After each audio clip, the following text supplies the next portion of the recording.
Practical jokes seem to be all over the internet these days, from the rise of YouTube pranksters in 2014 to TikTok pranks and cake streamers terrorizing the streets nowadays. It is so easy to make money off these pranks today that, in my opinion, the art of the prank has suffered because of it. Where are the elaborate alien invasions? Where are the guys in masks taking over TV channels? Nowadays, we just get people caught cheating. I want to get back to the good old days, a time where the word prankster didn't even have a meaning yet, and talk about a hoax so great it made people believe that there were creatures living on the moon. Today, I'm gonna tell you about the story of the Great Moon Hoax. So grab your tinfoil hats and a nice cup of tea. Let's get back to 1835.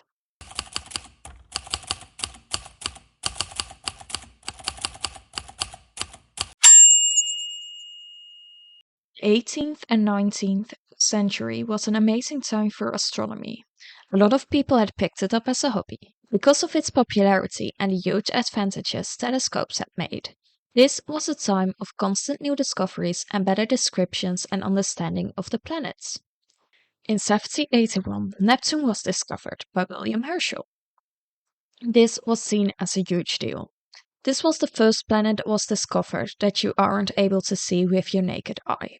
But you had to have these better telescopes for. And the public was eating it up too. Papers are being published about these new discoveries.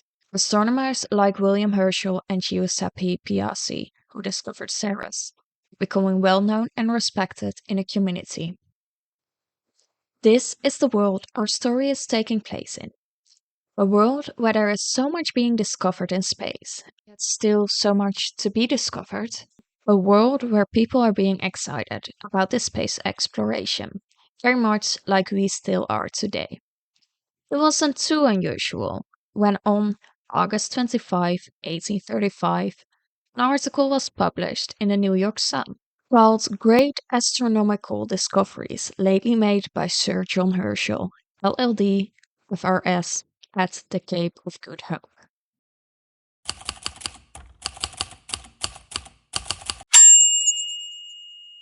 Tuesday, August 25, 1835. The article begins with a great, but most likely exaggerated, intro into what astronomy is for society in those days. Astronomers, according to this intro, are people who discover secrets the Almighty Creator had hidden for human eyes. There might be such a great discovery out there that it will astonish the public and secure his, the astronomers, name and pride. As the article puts it, a very classic intro. It does its best to pique interest, and after it they kind of tease what discovery had been made. It may have not have a clickbaity title, but this alinea ensures that the reader keeps reading. Here it is.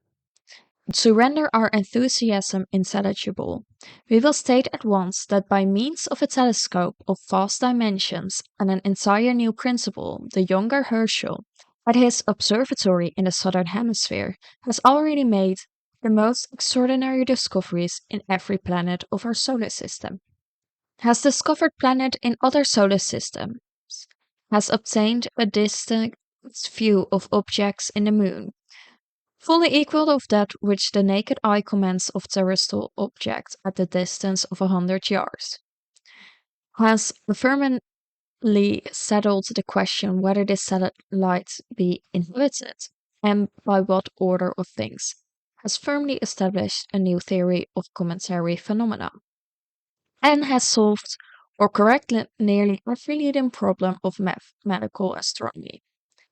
These are huge and exciting claims, but then they go on to say totally different things. It is such a tease, but necessary for the credibility. In the next alineas, they build credentials, add characters, little details to make it believable. So let's talk about those. The name Herschel has been named in the intro for this video. However, this is not William Herschel, the person who discovered Neptune. This was his son, John, who had followed his father into the field of astronomy and was also quite well known in the field at this time. At the time of the article, he had already published a couple of papers in collaboration with James South. that had won them a gold medal of the Royal Astronomical Society in 1824 and a Lalande Prize in 1825 from the Paris Academy of Sciences. The second character that is introduced is Dr. James Grant, a student of Herschel, who the newspaper cites as a direct source for this story. The last character is the telescope used. During the time this article was published, Herschel was located at Cape in South Africa, where he had what article describes as a one-of-a-kind telescope that could see farther and much better than any other. They described the telescope in detail, and honestly, I'm not gonna bore you with all of it. The description takes up most of the article and is quite bland. The article ends with a bit of a cliffhanger. They describe the telescope and how it is set up, and then it ends. However, they do hint at what's to come with this line. So sanguinely, indeed, did he calculate upon the advantages of this splendid alliance, that he expressed confidence in his ultimate ability to study even the entomology of the moon, in the case she contained insects upon her surface.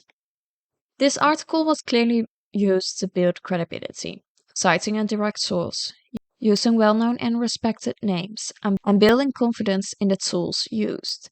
Nothing too exciting or outrageous is being said here, but it's interesting enough for the people interested in astronomy to wait for the second article and learn more about these findings Herschel made. And they only had to wait one more day to find out what it was.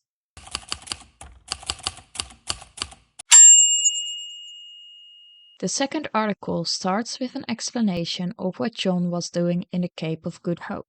He had taken an assignment for the Board of England to track Mercury and Venus on the southern hemisphere, and how he, on the 4th of September 1834, sailed from London to his destination, so that he could set up his equipment and be ready to start tracking the planets from November 1835. Then they go on and give an extra very detailed description of the observatory they built, which I personally are not gonna get into. But if you feel so inclined to read it, the links to all the articles are in a comment below, and also all my sources are there as well. I do want to take a moment before we get into the meat of the hoax to fact check the story so far, because a good hoax lies in the facts it surrounds itself with. Herschel started planning a trip to the southern hemisphere in 1832, and in November 1833 he and his family did move to Cape Hope, and he had made several discoveries until his return to Britain in 1838. Here the article is partly right, messing up the timeline a little bit. Could this have been intentional to alert the observant reader of the other untruths to come, or was this just an oversight from the author? On a second note, his telescope is being described very detailed here, almost as an almighty tool. Well, it was true that Herschel had a large reflecting telescope, similar to that of his father. I could not find any precise measurement of it in other sources. However, I did find text saying, well, the telescope was impressive and helped Herschel make numerous new discoveries like groups of stars. The article clearly over-exaggerated the telescope Herschel had. So in the first and beginning of the second article, there are already seeds of doubt. But were these small over-exaggerations and wrong dates enough? Or would people not notice it? And if they did, surely they would forget about it after they read about extraordinary discoveries in the next part of the second article, titled New Lunar Discoveries. It was the January of 10th, according to this article, in 1835, when Herschel decided to direct his telescope to the moon. Here he made some strange discoveries about the surface of the satellite. Instead of the grey rock we all know and love, the article describes an area similar to the basilistic formations at Safa, covered with dark red flowers. The article quotes Dr. Grant, who exclaims that it was the first organic production of nature in a foreign world, ever revealed to eyes of man. That was only the beginning of the discoveries they made that night. Soon they came across trees, a lunar forest. After that, they found grass or rather green fields. After that, they came across a forest of firs. They zoomed out with the telescope and found out they were finding themselves in a mountainous area on the edge of a big blue lake or sea. They followed the lake until they find a white sanded beach, chalk-like stones and cliffs with unknown foliage. All very beautiful, but still nothing that resembled anything human or animal. They find beautiful large amethysts on barren lands, after which they find wild mountainous regions, abounding with more extensive forests or large trees, of species unknown. Then finally, after describing several more terrain, they find their first animal species near the edge of a forest. Moon bisons, or some kind of creature that closely resembled a bison. However, they describe one difference, and that is, as the article puts it, a remarkable fleshy appendage crossing the whole breadth of the forehead and united to the ears. We could most distinctively perceive this hairy frill, which was shaped like the upper front outline of a cap known to the ladies as Mary Queens of Scots cap, lifted and lowered by means of the ears. It immediately occurred to the accurate mind of Dr. Herschel. This was a providential contrivance to protect the eyes of the animal from the extremes of light and darkness to which all the inhabitants of our side of the moon are periodically subjected. Exciting, but not as exciting as the next animal. What could outdo a unicorn? Yes, they found unicorns on the moon. That's where they all have been hiding. That night, they also find several water birds, from crane like to pelican like creatures. The article ends by saying that the night of the 11th and 12th was too cloudy to see anything, and the rest of the discoveries would be described in later correspondence, which I'm sure was very exciting for the people who read the article. And I'm sure the newspaper the next day was bought happily.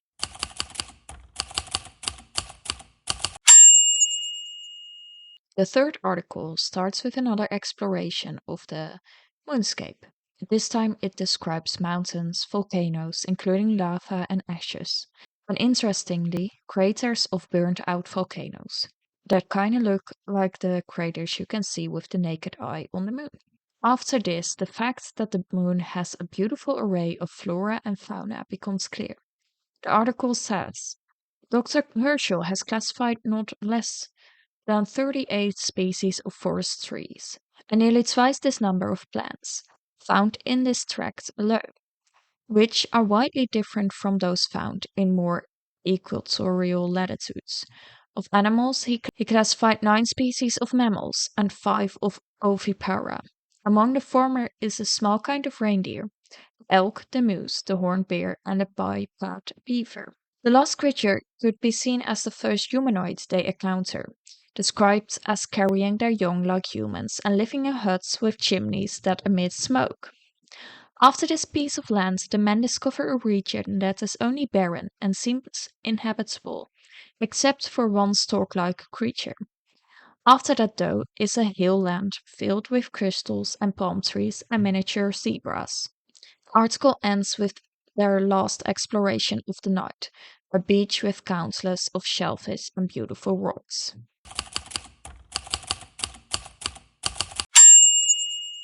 The next article starts with more of the same. Grand landscapes, fantastical beasts, and then sheep, because why not? It is so out of place that even the narrator, Dr. Grant, laughs at it and describes them as regular sheep you could find in England.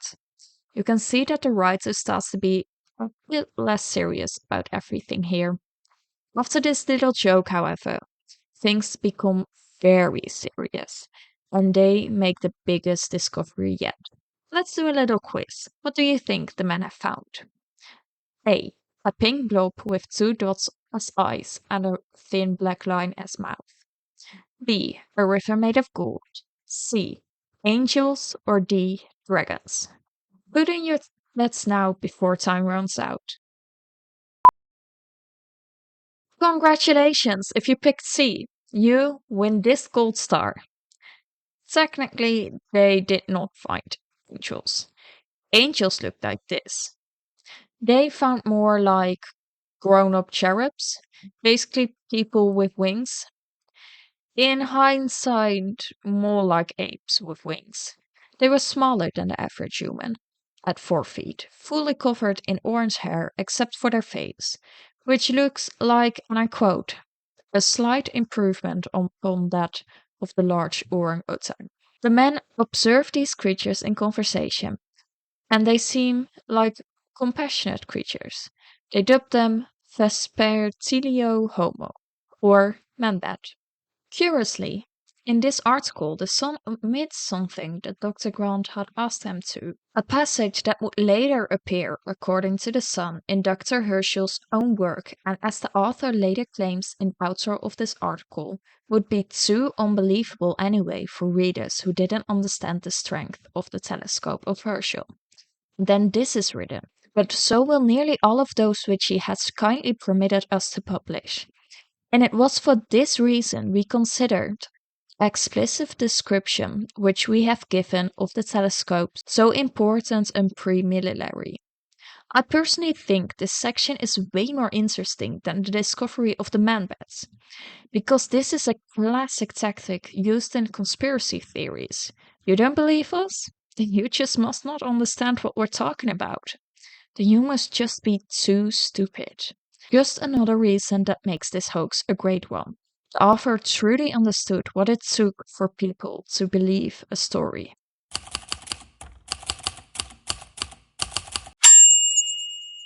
The fifth article begins with a broader description of the moon, its lakes, its seas, the mountains, like it had described in greater details before.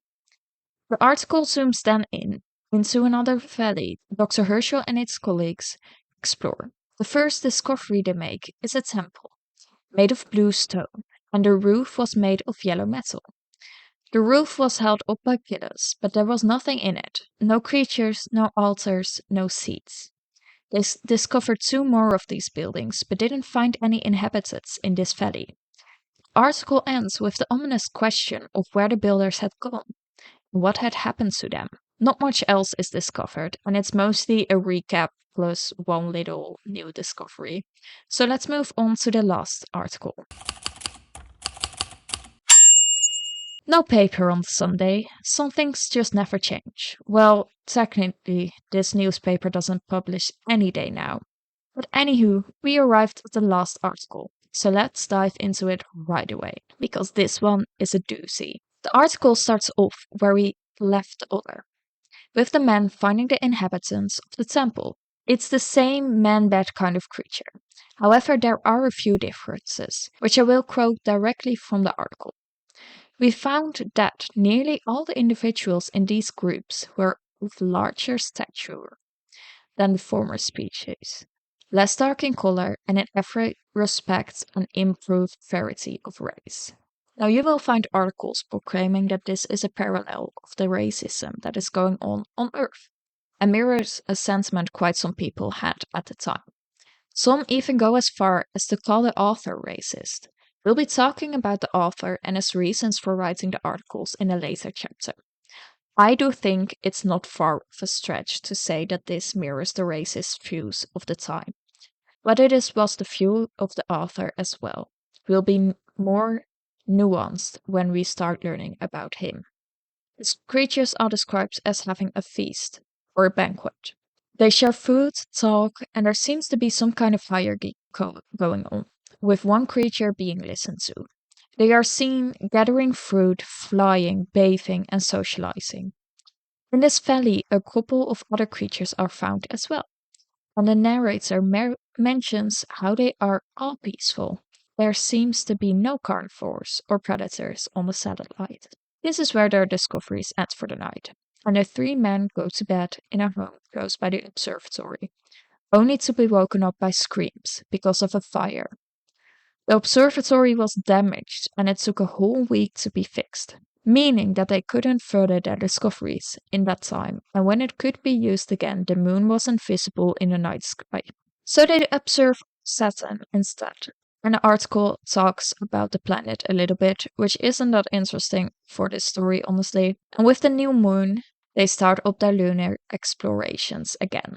Article ends rather abruptly with the discovery of an even different kind of man-bat, which Dr. Grant compares with angels, even more beautiful than painters paint them.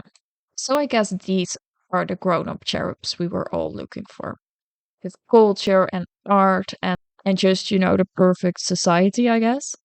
And then it alludes to Dr. Herschel's papers about this planet that will come out for sure. It kind of feels strange to me that it ended like that. No punchline, no weird twist that for sure gives the joke away. So, how did people react in the time? Of course, we now have Google, but at the time, newspapers were the only way you could fact check something. What the article does so well is intertwining facts with fiction, combining scientific statements with whimsical terms like Valley of Death and Valley of the Unicorn. It truly blurs the line, and it does a really good job of that by starting the article with almost only truth. Dr. Herschel really was in Cape Hope. He was a real person with real accomplishments and reputation. The telescope he has really was a good one and one of the best. And the place he was, Cape Hope, was really known for how good of a place it was to do space exploration. However, the New York Sun was one of the most successful newspapers in the United States. And one of the reasons for that were the sensationalized and sometimes fabricated stories. And of course, the paper's exaggerated coverage of sundry scandals. So it wasn't like it was the most trustworthy. However, that doesn't mean people don't believe the craziest things. Talks about different life in the universe were as prevalent as they are now. For example, around this time, a Scottish minister and amateur astronomer speculated that the population of our solar system could be well over 21 trillion. Interestingly enough, in June of 1835, the same year as the articles were written, Edgar Allan Poe wrote a story in the Southern Literary Messenger, told as if true. The story, called Hans Paul at Seal, had his witty writing style, which made most people not believe it. While Poe had written a grand tale about aircrafts arriving at the moon, our author had based his fantastical tale in facts and written as if it was a scientific paper, making it more believable. By the second article, other newspapers started reprinting the discoveries, and it did not help that Herschel could not respond quickly. Remember, this was the 19th century. News didn't travel as fast, and he was in a whole different continent. He couldn't just write it sweet that it all was fake. On the 29th, newspapers in New York started discussing it as a hoax. The New York Evening Post and the Gloucester Telegraph were outspoken critics and even naming and shaming the newspapers who did believe the tall tale. For weeks after the original publication, the story was reprinted in newspapers all over the world. Papers discussed whether or not the claims were true and how true they were. When they didn't believe it, they wrote about how the hoax was set up. John Herschel didn't find out about the discoveries until he received a letter from a Ministry Society from Springfield, Massachusetts, in which they congratulated him on his discoveries in the most hilarious ways. Here's a quote from the letter. It had been the occasion of much edifying preaching and prayer meetings for the benefit of brethren in the new explored regions, and beseeching him to inform this correspondence whether science affords any prospects of a method of conveying the gospel to the residents on the moon. I love how the first thing these missionaries think when they hear life on moon is, how can we evangelize to these creatures? Science must help us. However, they weren't the only ones concerned with this. Another person proposed, instead of going to the moon or communicating with them directly, we must make a stone structure that the man-bats could see from the moon, to of course relay the message of Christianity to these creatures. For Dr. John Herschel himself, the Great Moon Hoax was quite an embarrassment. Imagine being a respectable astronomer, trying so hard to get out from under your father's shadow, And then a guy writes a nonsensical article about flying people on the moon with you as the main character. Herschel was mostly annoyed with all the letters he got from people. Whether they were from people who never heard the story was false or people who just wanted his opinion on the matter, he later wrote to his aunt Caroline. I have been questioned from all quarters with that ridiculous hoax about the moon in English, French, Italian, and German. This quote not only indicates that Herschel was totally fed up with it, but also the scale of the hoax. It was all over the world, or at least the Western world. In public, Herschel also made known that he was fed up with it. In an open letter to the Athenaeum, he thanked Parisian astronomer Francois Arago for discrediting the hoax. And in 2001, a letter was discovered that Herschel had written in 1836, but was never published. This was supposed to be his public response, but somehow it just was never sent. In his letter, he disclaims the discoveries, according to him, not because he had the smallest fear that any person possessing the first elements of optical science, aka common sense, could for a moment be misled into believing such extravagancies. He also made it clear he wanted nothing to do with the hoax, or even entertain the idea for someone to bring it up to him. This was a topic that was discussed widely. Some truly believed it, some didn't. But most people somewhat believed it. There is one person, however, who knew the full truth about the article from the start, that we have not spoken about yet, and that was the person who wrote it. For some time after the articles were published, the author of this piece of fiction was a bit of a mystery. There was no name given with the articles, and I suppose that was and is still normal. Most newspapers, even now, don't credit the journalist writing them, unless it's an opinion piece or correspondence. From the start, however, one name floated around: Richard Adams Locke. Born on September 11th, 1800, in East Brent, Somerset, England, to his father Richard Locke and mother Anne Adams. Locke's family was rather wealthy. Because of this, he was able to enjoy good education from a young age, later studying at Cambridge. Here he established himself as a writer, publishing pieces in several British magazines. And in 1832, Locke, his wife, and 6 children relocated to New York, where he started reporting for the Courier and Inquirer. For these newspapers, he wrote an article about the trails of Matthias the prophet, a cult leader and murderer. Here it became clear that Richard Locke believed that religion and science should be separated, and that science should not be used to support questionable religious theories. He later started reporting for The Sun, the newspaper that published the articles about moon discoveries, and touched upon the subject of combining religion with science, especially the plurality of worlds theory. Locke didn't expose the hoax until years later because of his boss, Benjamin Day, the owner of The Sun, who wouldn't let him. I guess the mystery of it all brought the newspaper too much money, which is a shame, because the author not coming forward did weaken the message of the hoax. I guess now it's the best time to talk about the plurality of worlds theory. It's a little side note, how it is important to understand the why of the article. And since we had the what and we had the who, I guess now is the right time to talk about the why. Religion and science used to be closely connected, and in the Renaissance and Enlightenment era, religion often was the driving force for scientific advancements. However, once the church started to break from the state, with the Romantic and Realistic era came more critique to the meddling of religion in science. So, what does it have to do with the Great Moon Hoax? Well, one theory that came from the fraternizing between religion and science was the plurality of worlds theory. The plurality of worlds theory, very easily and bluntly explained, is the theory that since the universe is infinite, with an infinite number of atoms, the probability of a world existing as our own is philosophically plausible. I'm not going to say anything about the theory itself, since I'm very ignorant when it comes to space and don't care that much about the going ons. All I see is shiny stars, and all I think is, ooh, pretty. Back to the theory.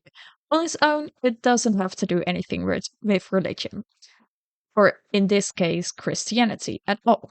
And it wasn't intended that way when it first started its rounds in antiquity. However, in the Renaissance, this changed.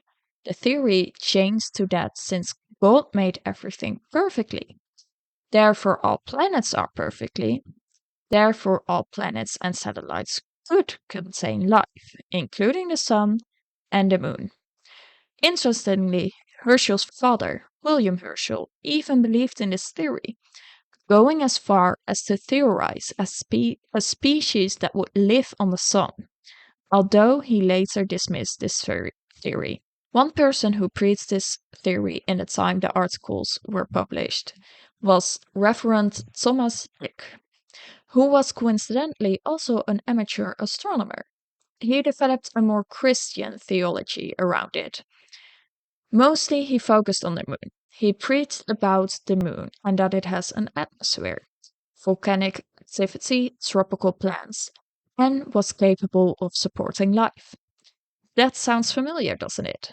And these preachers and written books he wrote about it would be enough to piss off a man who had already shown that he did not like men of God that claimed to be men of science as well. Reading the articles back with this reason in mind makes sense. When I first read the articles, from Article 2 forward, it felt less scientific and more biblical. Not fantastical, like it has been described a lot, but truly biblical. Constantly pointing to a creator, having temples and creatures that live in harmony, almost like a paradise or a Garden of Eden. But also, as someone who grew up reading the Bible, the writing style just reminds me a lot of it. Later, when Richard Adams Locke did come out, he confirmed that this was the reason why he wrote the articles. He was just fed up with, especially Reverend Thomas Dick and his preaching about this world that had no proofs that existed, only to further his own agenda. And that is the Great Moon Hoax. Nowadays, when you Google the Great Moon Hoax, you might stumble upon an article or two calling it the first case of fake news, which I argue it was not. That's like calling The Onion fake news. The Great Moon Hoax was a satirical piece, a critique of what the author thought was the gullibility of people. He wasn't spreading misinformation to further an agenda like fake news is meant for. He was simply writing something that was never meant to be seen as real. And that's a hoax. You can't get angry at the Onion for spreading misinformation. You get disappointed at the people who believe a clearly satirical news site. These days, we are very lucky to have countless of sources and ways to fact check literally in arm's length most of the time. And yet there are still people who can't even be bothered to do one Google search. What the Great Moon teaches us is that if something feels too good to be true or off, just do the Google search, or you might risk looking like a fool.